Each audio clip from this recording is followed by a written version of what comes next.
Okay, welcome back to another video. Today we're going to talk about a couple different things. We're going to look at something my boy Robert Kiyosaki said, something very similar to what you would see in a Meet Kevin video thumbnail or title. And then we're also going to look at Draftkings earnings at the end of last week, look at some of their financials, just have a little chat. More, I guess, of a monologue. It's just me talking, but I hope you find this video entertaining nonetheless. That's all it really is for. And if you like these kind of videos, you never know what we're going to talk about. Maybe it's index funds, maybe it's individual stocks, individual companies, selling puts and calls on the side for some extra income, whatever it may be. Please consider subscribing. That way you don't miss any videos in the future. And if you haven't been on Meet Kevin's channel in the last month, or maybe it's been like 3 months now, all of his video titles and thumbnails are basically the same. The world is ending, the crash is coming of all time, and he puts multiple flames and even a nuclear mushroom cloud with Putin in one of his videos, which is great. Not one of these videos, notice if we scroll down, has anything positive to say. Well, except the explosive result of Palantir stock. And the reason I brought up Meet Kevin is we have this article here on Yahoo Finance saying that Robert Kiyosaki warned that the economy is in the biggest bubble in history. And if you don't know who Robert Kiyosaki is, he wrote Rich Dad Poor Dad, pretty famous book. Very different than the advice he usually gives nowadays. And then he said, God have mercy on us all, as if we're about to all find our impending doom. And basically he just urges everyone to dump all the stocks and different paper assets that they own and instead invest in 3 real assets. Let's take a quick look at what those 3 real assets are. And you probably could have guessed these 3. 2 of them are gold and silver, and one of them is Bitcoin.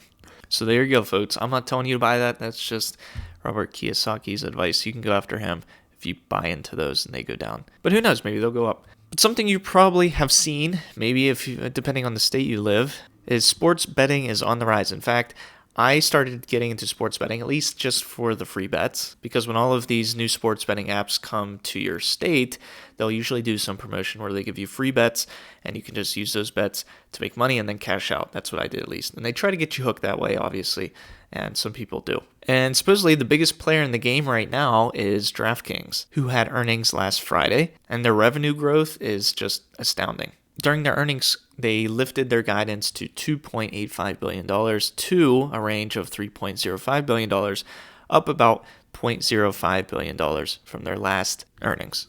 DraftKings as a stock has jumped 15% on 17th, last Friday, and up 80% since the start of the year. And if we go ahead and just check out, and don't ask why I have dollar cost average. I was trying to find a good article on dollar cost average recently, and nothing really came up. And I was just going to try to advocate just dollar cost averaging into like VOO or something. But if we go and look at the financials for DraftKings and we go to the income and look at the revenue growth in the last quarter. We have 855 million up from 500 million the previous quarter. And they also said during the earnings that DraftKings was the most downloaded sportsbook app in the US on the day of the Super Bowl.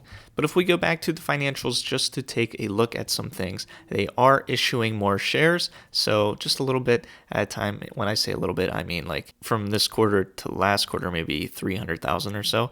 But before, they were issuing more and more. Their gross margin's all over the place. The profit margin is becoming more and more profitable, I guess, depending on how you read this chart.